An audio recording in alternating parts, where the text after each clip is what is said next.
हमारे दिल्ली के जुझारू मंत्री किस तरह से कोरोना से अपने से भी जूझते रहे जान से और पूरे दिल्ली को भी बचाते रहे। मैं आपको प्रणाम करता हूं अग्रवाल सम्मेलन की ओर से, आदरणीय श्री सतेंद्र जी। भारत माता की। महाराजा अग्रसेन के सभी वंशजों को मेरी ओर से सादर प्रणाम। माननीय व्यक्ति हैं, सबको मेरी ओर से प्रणाम। मैं कुछ अपनी थोड़ी चीज़ें बताता हूँ, घटनाएं बताता हूँ। मैं जब पहली बारी मंत्री बना तो मेरे से समाज के कुछ लोग मिलने आए, गणमान्य व्यक्ति मिलने आए, और उन्होंने पहली बात मुझसे कही कि सतेंद्र जी ध्यान रखना, समाज के मंत्री बने हो, समाज के लोगों का हेल्प करना, उनकी सहायता करना।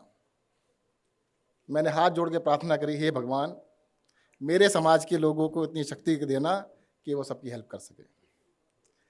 कि हमारे जो समाज हैं, जिस समाज में हम पैदा हुए, हमेशा लोगों की सहायता की है, और भगवान इतनी शक्ति दे कि वो आगे भी करते रहें। सबसे बड़े 2-4 चीज़ें होती हैं जी सहायता करने के लिए किसी के भी। एक होता है ज्ञान, शिक्षा देना। हमारे समाज ने कितने स्कूल कॉलेज, अनगिनत स्कूल कॉलेज पूरे देश में खोले हुए हैं। इस मंच पे बैठे होंगे, मैं सब नहीं जानता, कईयों ने कहीं स्कूल कॉलेज खोल रखे, नीचे भी बैठे उनके कॉलेज स्कूल चल रहे होंगे, और अब से नहीं है, हजारों सालों से शिक्षा के ऊपर काम किया है। दूसरा होता है औषधि, मतलब किसी को अगर बीमार है उसका इलाज कराना। अग्रवाल समाज के कितने अस्पताल हैं बताने की आवश्यकता नहीं है पूरे देश में, कितने औषधालय हैं बताने की जरूरत नहीं है। तीसरी चीज होती है भोजन। अभी कोरोना हुआ था, मुझे लगता है देश में नंबर 1 किसका था? अग्रवाल समाज का। विनोद जी जोर से कह रहे हैं, देखो भाई दिल्ली के अंदर भी जो सरकार के अलावा, देखो सरकार तो जो कर रही है, सरकार तो अलग चीज है, समाज की ओर से जो लोगों को भोजन की व्यवस्था की गई, सबसे आगे अग्रवाल समाज के लोग थे। एक धर्मपाल जी बैठे हैं, उन्होंने बिस्कुट की फैक्ट्री खोल दी अपनी, के भी सब बिस्कुट बांट देंगे, और भी कई सारे लोग हैं। और चौथी चीज होती है अभयदान, मतलब लोगों को आश्रय देना। अब बताओ, मुझे अभी बताया गया कि इन्होंने सूरत में इतनी बड़ी धर्मशाला बनाई, और कहीं चले जाओ, किसी तीर्थ स्थान पे चले जाओ, जितनी धर्मशालाएं हैं, तो तीर्थ स्थान छोड़ो, दिल्ली की ढूंढ लेना, किसने बनवा रखी है? आप ही लोगों ने बनवा रखी है। तो यानी जो 4 काम है, सबसे बड़े 4 काम हैं, उन चारों कार्यों के अंदर अग्रवाल समाज सबसे अग्रणी है। और दूसरी बात बता देता हूं मैं आपको, देखो कॉलेज की बात बताता हूं। बच्चे चढ़ाते थे कि बनिया बनिया बनिया, कहते होंगे, आपको भी चढ़ाते होंगे, ऐसी बात नहीं है, कोई चीज होना चढ़ा, कहते तो बनिया है। और कैंटीन में जाओ तो पेमेंट कौन करेगा? बनिया। हमने पूछा ये बनिया क्या होता है भाई? जब छोटे थे, स्कूल कॉलेज के सब चढ़ाते थे कि ये तो बनिया है। तो बनिया वो होता है जो औरों की पेमेंट करता है। सही बात कह रहा हूं, गलत कह रहा हूं? आप सोच के देख लेना, सब आपको चढ़ाएंगे भी, जेब में भी आप ही आ जाएगा, किसी और का नहीं जाएगा। मैं भगवान से प्रार्थना करता हूं कि आगे भी जाता रहे। ऐसा ना हो कि आपका हाथ ऐसे हो जाए, हाथ ऐसे ही रखना। और इसके कई फायदे हैं। देखो, मैं स्वास्थ्य मंत्री भी हूं, लोग मुझसे स्वास्थ्य के बारे में मंत्र पूछते हैं, वे स्वस्थ रहने का मंत्र बता दो। मंत्र है ये, मन से, वचन से, कर्म से, खाली इससे नहीं कि दिखावे के लिए दान कर दिया। अगर आप दूसरों की सहायता करने के लिए तत्पर रहेंगे तो दूसरों का भला तो होगा ही, उससे पहले आपका अपना भला हो जाएगा। अगर आपने अपना हाथ ऐसे कर लिया तो समझ लेना बीमार हो जाऊंगा, बीमारी के पूरे चांस हो जाएंगे। तो बीमारी से बचने के लिए जैसा हमें भगवान, मतलब हजारों साल से हम जैसे हैं, जैसा महाराजा अग्रसेन ने हमारे सामने आदर्श प्रस्तुत किया, उन्होंने दूसरों की सहायता करी ना,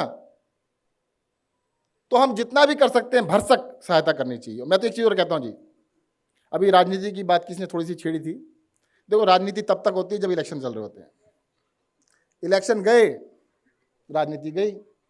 अब जब इलेक्शन आएंगे फिर राजनीति कर लेंगे। बीच में हम क्या करना चाहिए? हमें सिर्फ राष्ट्र का काम करना चाहिए। सब लोग एक हैं, इस राष्ट्र के नागरिक हैं। और आपकी शपथ के अंदर जो सबसे अच्छी चीज लगी मुझे कि राष्ट्र की सेवा करूंगा, लिखा हुआ शपथ में भी आपने। तो ये ऐसा मंच है जिसको सामाजिक मंच भी कह सकते हैं, जिसके अंदर आके सबसे पहले हम भारत माता की जय कर सकते हैं। इस बात की मुझे गर्व है। अगर बाकी जगह जाओ, आप वहां पे जाके भारत माता की जय के नारे लगाओ, कहते हैं ये कैसे कर रहे हैं जी, इनको पता नहीं है कि इस यहाँ पे तो हमारे इस वाले संगठन का काम हो रहा है। तो सबसे पहले राष्ट्र है, उसके बाद हमारा समाज है। हमारे समाज के अंदर कूट कूट के भरा गया है। बचपन से हमने सबसे पहले ये सोचा है कि भाई देश के लिए काम करना है। बच्चों को यही सिखाते हैं ना, गलत काम नहीं करना। तो कोई भी गलत काम नहीं करना। वही चीज मैं कहूंगा कि आगे भी अपने बच्चों को यही शिक्षा देते रहना जो आपने अभी तक किया है। एक और चीज बताऊं जी,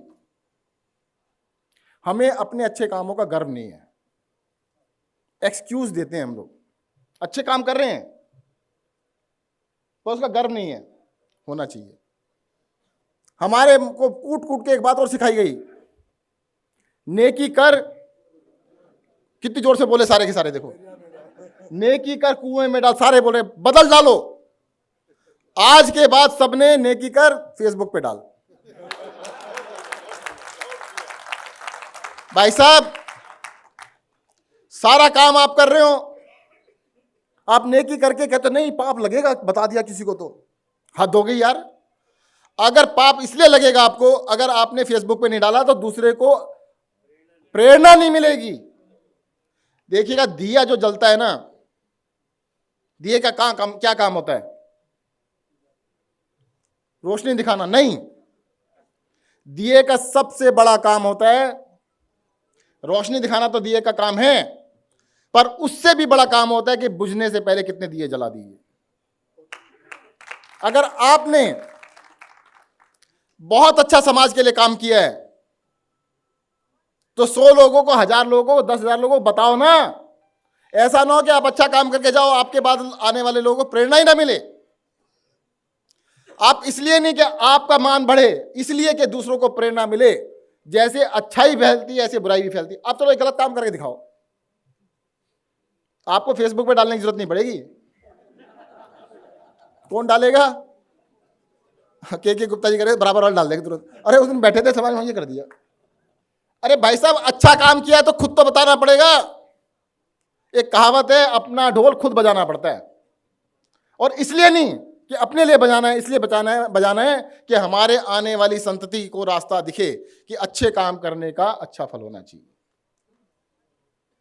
एक और चीज बता दूं मैं आपको, कई सारे हमारे साथी लोग कहते हैं कि यार बनियों की ना इज्जत कम है, कहते हैं ना। मैं किसी व्यापारी के पास बैठा था एक बारी, कोई दूसरे समाज से आए, उनकी बातचीत सुन रहा मैं, काफी साल पहले की बात है। तो उनकी बातों में कहते भाई बिजनेस तो करूंगा मैं आपसे ही। कहते क्यों? कहते बाकी तो हमारे जैसे ना सारे के सारे। कि मतलब दूसरे वाले भी आप पे विश्वास करते हैं, अपने आप पे नहीं करते। पर ये बात अलग है भाई, अपने समाज के अंदर आपस में थोड़ी सी मनमुटाव ज्यादा रहता है, बाहर वाले आप पे पूरा विश्वास रखते हैं। ये ध्यान रखना, लेन देन का काम हो तो एक ही समाज है जिस पे विश्वास किया जा सकता है, जिसकी जबान पे भी विश्वास किया जा सकता है। गलत तो नहीं कह रहा? तो सर जी बना के रखना इस बात, विश्वास को कम कभी मत होने देना। अभी थोड़ा सा बताऊं, अध्यक्ष और सह अध्यक्ष की बात चली थी, कोषाध्यक्ष और सह कोषाध्यक्ष। मैं प्रार्थना करता हूं कि अगली बार अध्यक्ष बने ना, झगड़ा खत्म हो। कि क्या कोषाध्यक्ष बनाते रहते हैं, सह कोषाध्यक्ष बनाते रहते हैं। क्या भाई अग्रवाल समाज से यही बनने के लिए बने हैं? अध्यक्ष भी तो बन सकते हैं, क्यों नहीं बन सकते? अगली बार अध्यक्ष बनने चाहिए, पर हमने बना दिए। भाई मैं कहता हूं हमारी पार्टी ने तो बना रखे हैं, तो भाई हमने तो करके दिखा दिया, इसलिए हम डिमांड भी कर सकते हैं। डिमांड करने में कोई बुराई नहीं है कि बाकी पार्टियां भी खाली कोषाध्यक्ष। अभी भाई साहब ने कहा एक ने कि कोषाध्यक्ष बनाए, कोष इकट्ठा करते हैं, देखो सारे ये देंगे। अरे भाई साहब सब दे रहे हो तो कह रहे यार आगे भी तो बढ़ाओ। अगर 1950 में 82 थे तो आज 12 क्यों? भाई 82 से कम करके चलो 50 कर लेते। कहते तो इन्हें क्या जरूरत है, ये तो कोष दे ही रहे हैं, टिकट दे के क्या करेंगे इनको? भाई कोष तो मिल रहा है। एक छोटी सी बस एक कहानी और सुनाऊंगा मैं आपको। मेरी शादी हुई जी, आपके यहाँ से काफी लोगों की हुई होगी, काफी साल हो गए वैसे। तो चेतक स्कूटर था जी हमारे पास। मैं और मेरी वाइफ चेतक चेतक स्कूटर पे घुमा करते थे, पूरी दिल्ली में घूमते थे। तो कोई भी समस्या नज़र आती थी, मैं उसका बड़ा अच्छा सा सॉल्यूशन बताता था, लंबा सा मतलब तरीका कि भाई ऐसे ऐसे करके हम सॉल्व कर सकते हैं। 6 महीने में बेचारी दुखी हो गई। कहती है आपको कौन सा प्रधानमंत्री बनना है जो सारे देश की समस्या आप ही सॉल्व करोगे? तो मेरे मुंह से क्या निकला कि भाई प्रधानमंत्री बनूं या ना बनूं, प्रधानमंत्री का सलाहकार जरूर बनूंगा। और मैं देखो, मैं खुद आर्किटेक्ट हूं जी, मेरे फादर टीचर, विजय गोयल जी का तो मैंने स्कूल भी बनाया था। विजय गोयल जी तो तब भी बड़े आदमी थे, मंत्री जी थे, हम तो आर्किटेक्ट हुआ करते थे। कहीं से कहीं तक राजनीति का मतलब नहीं था। भाई साहब, मेरे परिवार में तो गांव का कोई प्रधान भी नहीं बना, और सत्येंद्र जैन अचानक, जिसकी कोई एस्पिरेशन नहीं थी, मेरी एस्पिरेशन थी कि मैं समाज का काम करूं, लोगों की सेवा करूं, ये तो था परंतु ये कभी एस्पिरेशन नहीं थी कि मैं एमएलए बन जाऊं, मंत्री बन जाऊं, एमपी बन, ऐसा कुछ सोचा ही नहीं था।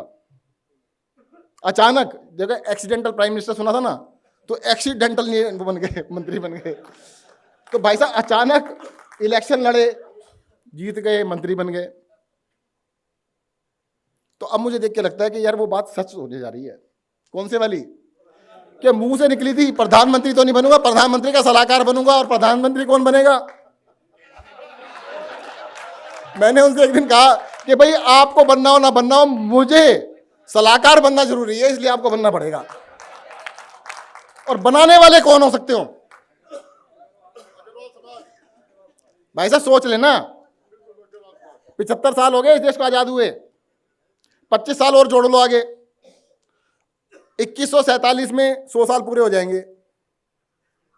जाएंगे ना। लाइन में कौन है? एक ही है, ध्यान रख लेना। ये मत कहना देखो आपने अग्रवाल मंच बनाया है, तो मैं तो अग्रवालों की बात करूंगा, ठीक है, और खुल के करूंगा। तो भैया ध्यान रखना, 100 साल में एक बार ही तो वक्त बनता है ना, 100 साल में एक बार ही बनता नहीं बनता है। तो अब ये कसम खा लेना कि भाई साहब कोई बात नहीं, मैं ये नहीं कह रहा 24 में बना दो, थोड़ा 29 में बना देना, चलो उसके बाद बना देना, पर मान तो लो बनेगा। जिस दिन अगर अग्रवाल समाज ने सोच लिया ना कि भाई साहब बनाना है, तो समझ लेना बन गया। एक मुझे याद हो रहा थी बात, चिंता मत करो, चिंता मत करो। वैसे जो बोल रहे हैं ना, देखो मैं अच्छा नहीं लगता जवाब देना, अगर आप धर्म कर्म की भी बात करना चाहते हो ना, उनको बता देता हूं, धर्म नितांत पर्सनल होता है, उसको प्रदर्शन की आवश्यकता नहीं होती। मैं आपके सामने खड़ा हूं, मुझे मंत्री बने हुए 7 साल हो गए, मैं 20 साल पहले से रात के टाइम खाना नहीं खाता। जब मंत्री बना लोगों को विश्वास नहीं हुआ, कहते हैं अरे मंत्री बन गया अब तो खाता होगा, तो मैंने अपना धर्म नहीं छोड़ा। मुझे 20 साल हो गए, मैं मंदिर जाने के बाद रोटी खाता हूँ। सीबीआई वाले मेरे घर पे रेड मारने आए, तब भी मंदिर गया था, मैंने कहा तुझे अरेस्ट करना कर लेना, मुझे तो मंदिर जाना है। परंतु मैं इसको ढिंढोरा पीटता नहीं फिरता। जिंदगी में आज तक पान, बीड़ी, सिगरेट, शराब को हाथ नहीं लगाया, आज तक पता नहीं कैसी होती है। और 20 साल हो गए, चाय, कॉफी, कोल्ड ड्रिंक, किसी से मेरी बात हुई थी एक बारी, मैंने कहा किसी तरह का नशा नहीं करता। कहते नशा तो चाय में भी होता है, कैफीन होती है, कोल्ड ड्रिंक में भी, उसमें भी होता है, कॉफी में भी होता है। तो 20 साल से हाथ नहीं लगाया। तो अगर इस तरह की बात कहना, और मुझे क्या लगता है कि हमारे समाज के अंदर ये सबसे ज्यादा आता है। अब सीधा सीधा कहते हैं मुसलमान बनेंगे जी, अरे भाई साहब वो भी इंसान ही है। अब जब आप स्कूल खोलते हो, उनके बच्चों को भी पढ़ाते हो, अगर धर्मशाला खोलते हो तो उनको भी रहने के लिए जगह देते हो। अगर आप बिस्किट बांट रहे हो उस कोविड के टाइम पे, तो उनको भी देते हो, मना नहीं करते। तो मुझे ऐसा लगता है कि हम लोगों को थोड़ी सी अफीम खिला दी गई है। हमें आदमी को, मैं तो क्राइटेरिया कोई भी बना लो यार, आप बना लो, चलो मेरे लिए बना लेना, अरविंद केजरीवाल के लिए बना लेना, उस पर नंबर दे देना, पर ऐसा ना हो जाए कि क्राइटेरिया कुछ और बनाओ, नंबर ना दो। ये बात वैसे छेड़नी नहीं थी, मुझे जवाब भी नहीं देना, पर उधर से आवाज़ आ गई इसलिए जवाब दे दिया। और मैं वो भूल भी गया क्या कह रहा था, कि उसका जवाब देने लग गया। अच्छी बात है, मैं तो मानता हूँ अच्छी बात। देखो पता क्या होता है, ये बातें वैसे बोल ही नहीं सकते थे। मैं उनका धन्यवाद करूंगा कि उन्होंने इन बातों को कहने का मौका दिया, वरना मैं कह ही नहीं सकता था, क्योंकि ये ऐसी जगह का मंच नहीं है कि इन बातों को बताया जाए। तो इसलिए उनका धन्यवाद है। मैं तो सोच रहा हूँ अगली बारी से 2-4 को साथ लेके जाऊं, उनसे खुद ही करवा दूं कि भाई मेरे खिलाफ कुछ ना कुछ बोल दें उल्टा सीधा, ताकि मैं सफाई तो दे दूं कि भाई साहब इसमें कुछ नहीं है, कोई दिक्कत नहीं है, ये आइडिया अच्छा है, धन्यवाद। तो मेरा ये कहना था, फिर से मैं रिपीट कर देता हूं कि भाई 100 साल के अंदर अग्रवाल समाज का एक बारी तो मौका बनता है, और वो अग्रवाल समाज को ही फैसला करना पड़ेगा। स्कूल के अंदर आपने याद रखो, स्कूल के अंदर जगह क्या लिखा होता था, देशभक्त। क्या क्या, जोर से बोलो। तो देशभक्त कौन है? बस, धन्यवाद। जय हिंद, जय भारत।